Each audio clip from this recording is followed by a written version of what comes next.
What's going on? It's the RapNerd, and I'm here to do my review for The Strangers Chapter 2. I saw the movie yesterday, but I had an awful theatrical experience, so I needed the night to actually think about what I saw because this was easily one of the worst nights that I had because of audience members, and I'll get to that after the review. But again, this is a sequel to Chapter 1, and Chapter 1 was pretty much the same exact remake of the Strangers movie from 2008, so this movie picks up right after that, kind of like in Halloween fashion, in a sense how Halloween 1 and 2 kind of run into each other. It's pretty much the same thing here. You have Maya, who survived the attack from the strangers the night before, and word around town gets out that Maya survived, so the strangers are back on attack. Now I'm doing this in my car because today's my birthday and I'm running around doing a lot of stuff today, and I wanted to knock this out while I have a moment. So for me, I actually really enjoyed the movie, but I know there are going to be a lot of people, and as I've seen with a lot of reviews, who do not like this movie at all. And I've watched them and seen people's critiques, and they're all valid. So I'm going to set the stage here to let you know that if you are going in The Strangers Chapter 2 expecting to get a lot of answers about what's going on, who these people are, and concrete I guess like answers about all that stuff, you're not gonna get that. They don't give you enough of that to satisfy, and I can see how people would think this movie is a waste of time, and redoing a remake period is a waste of time. So I'm leading with that. I understand the critiques and the way you set this up from the beginning, saying that like, hey, we're gonna take a deep dive into these characters and kind of what the lore is and all of that. You expect to get that, but they don't really give you that. So me being a person who loves slasher movies, like they're my favorite subgenre of horror, I am gonna like the movie because it's a well-made film, and I know for a fact that people are not gonna give it the leeway that I personally would give it. So I just wanted to start there, that if you've seen people not liking it for those reasons and you're expecting that, you're gonna be disappointed and you're not gonna like it. So I say all that to say, again, I enjoyed it because at the end of the day, it's still a cat and mouse chase slasher movie that has all of the cliches that you have seen before: characters making bad decisions, convenient plot points happening, characters who just randomly show up to try to save the day, but they're quickly killed off by the antagonist. All of that stuff that you can expect from this kind of movie is there.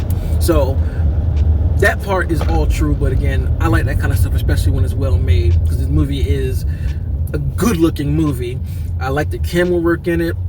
I like the color palette. I love the settings because I am a big stickler for like hospitals. That's one of the reasons why I love Halloween 2 so much, and even the beginning of Rob Zombie's Halloween 2, because it takes place in a hospital. It's one of the most eerie settings to have for a horror movie, just because if you've been to a hospital at night and the lights are low and there's not many people there, it actually is pretty damn spooky. And I feel like having that as a piece of the setting for a chase movie, slasher, it works really, really well. I couldn't help but get Halloween 2 vibes off of this, and I'm pretty sure that's what they were intending to do, because there's no way possible they couldn't have. Even the way that Maya, the main character, is dressed and the type of hand wrap she has and her hair being a certain way, it looks just like Laurie in Halloween 2, and I liked it because of that, you know what I mean? And even the camera work during these sequences are really good. There's one long oneer at the beginning when she first leaves her room that was going for about 5 minutes, and boy, the tension that scene built was crazy. So there's that type of cinematography throughout the movie that I really enjoyed, upping the tension to the highest degree. And that's the biggest thing about the movie, the tension, because there's not a lot of dialogue in this movie as a whole. Certain people do have conversations, but for the most part, it's all about feeling and tension, and they really built that well, in my honest opinion, with the camera work, the score at play, and Maya's acting. The actress who plays her, I think she did a great job, and that's what sold the movie, because you're with her the entire time. Like, her performance is exhausting with the amount of emotional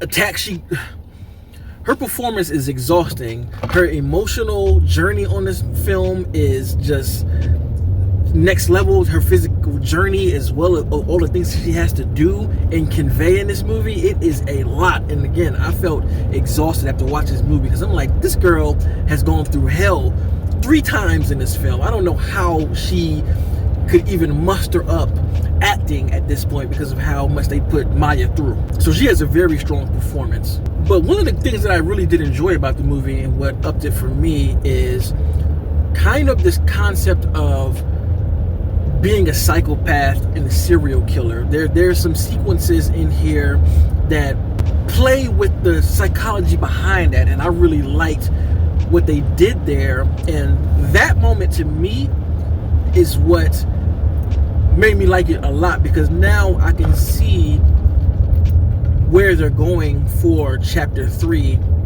with what they did with this film. Especially there's one sequence in the middle of the movie that was so damn surprising that I couldn't help but just be like, holy shit, this is in this movie? I did not expect that at all. And just the symbolism of what that scene means and the way that it's framed, I love that. And I'm being very vague because I don't want to spoil it for those who are intrigued about what I'm saying in the movie itself. So I enjoyed it, and I hope chapter 3 does give some more concrete answers to what's going on, because you still have this same eerie nature of like the town seems like they know what's going on, and they make characters in the film extra creepy, like they know what's going on, or some of them do, some of them don't. There are theories around being swirled. Now, my theatrical experience with this film was horrible. Like, I want to go back and watch this movie again this week because it was really hard to concentrate. I'm literally reviewing this based off of what I remember and having thought about it overnight. But man, when I got here, right, me and my wife, we went for my birthday as a treat, to myself. First 30 minutes, cool. In walks this lady with like 8 kids who are all under 12. If you want to bring your kid to an R-rated movie that's intense, that's between you, them, and how they grow up, you know what I mean? But what I will say is, if you're going to bring your kid to a theater, you need to make them act like they're in a theater. These kids were in here talking, having full-blown conversations while the movie was going on. And the crazy part is, everybody in the theater was pissed off. I kept seeing people get up and go tell the people outside, like, hey, there are kids in here. I even did it myself, right? And the craziest part about it is they were so annoying. An adult audience member literally said out loud, hey, kids, shut the fuck up. Whoa, whoa, whoa, whoa. So the mom talked to the kids, and get this, the mom went to, sit in the seat high up, and the kids were just sitting anywhere they wanted to. So the mom came back down and told them kids to be quiet, and they ended up being quiet. And then the mom says, whoever said that, if you say it again, I'm gonna slap the shit out you. So I'm just sitting here like, what the fuck? What the fuck are we doing here? Where am I at? Why are you upset because somebody said this? You should have been watching your goddamn kids in the first place. But I ain't cussing no kids either. I think that's a bit extreme, but still, this is just a hodgepodge of a night. So at this point, the kids are actually being quiet, but now they're just doing Mario Kart laps up and down the goddamn aisles. And I'm sitting, right here, like on that first, these seats where, like, when you first walk in and you can either sit below or, up high. I was right there in the middle. So I'm seeing these dumbass kids, like, walk by the screen, the entire screen, and going up and down, just treating this shit like it's a playground. And it was so distracting. I was so infuriated because I love movies. I'm locked in. I am one of those people that the world shuts off when I'm watching a movie, and every time I would get into it, a kid would get up and walk by me and just break my whole concentration. So I want to rewatch the movie again, but even with that distraction, I still enjoyed it. But goddamn, we got to do something about theatrical etiquette. And I did talk to the manager, so I got 2 free tickets based on how bad this experience was. But like, we got to do something. We got to have security guards in there willing to throw people out if they don't want to have theater etiquette, because we all paid money to be here. I don't know what y'all did, but I paid money to go to this theater. You're wasting our damn money, bruh. You know what I mean? So you want to talk about what's killing theater? Shit like that. People would rather just stay home and watch movies at home where they know they won't be bothered by other people who have no type of respect for people's space, time, and money. But anyway, I really enjoyed myself watching Strangers. I understand that it's not a perfect film and there are issues in it that I mentioned earlier, but all in all, it's a really well-made slasher that is a giant cat and mouse game that goes to different settings to keep things very, very interesting. And I love the psychological play that it, attacks when it comes to, like, serial killers. So if you've seen the movie, let me know in the comments what you thought. If you didn't like it, totally understand. If you did like it, let me know what you did love, and are you looking forward to chapter 3? And if you are a fan of this kind of content, please like and subscribe. And if you already are subscribed, thank you. And until next time, Peace. RapNerd Productions, no capping, that's word to mommy. Instead of banking on it, now rapping is just a hobby.